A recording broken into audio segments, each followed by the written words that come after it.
دنیا کے نقشے پر ایک چھوٹا سا شہر تھا جو نہ بہت امیر تھا نہ بہت غریب۔ لوگ اپنی چھوٹی سی دنیا میں مست تھے، لیکن ایک عجیب سی بات تھی، ہر کوئی اپنی چلتی دنیا کا بادشاہ تھا۔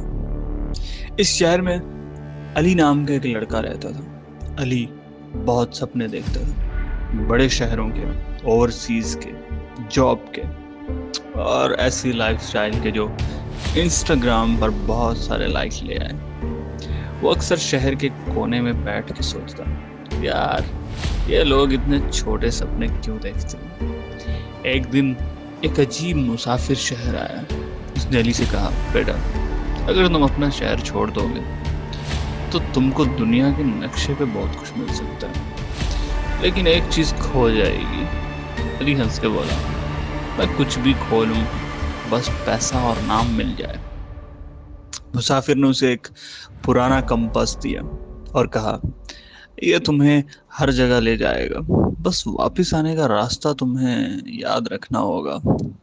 علی نکل پڑا، بڑے شہروں میں، فورن لینڈز میں، ڈیزلنگ لائٹس اور ایکسپینسو کیفیز میں۔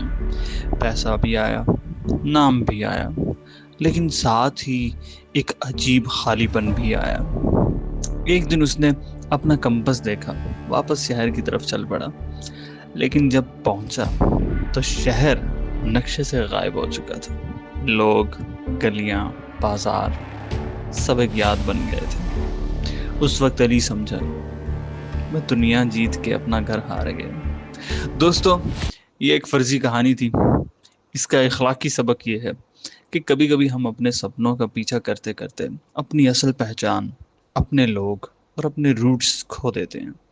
دنیا کے نقشے پر سب سے قیمتی جگہ وہ ہوتی ہے جہاں تمہارے لیے دل سے دعائیں نکلتی ہیں، اور وہ جگہ تمہارا اپنا گھر اور اپنے لوگ ہی ہوتے ہیں۔ شکریہ۔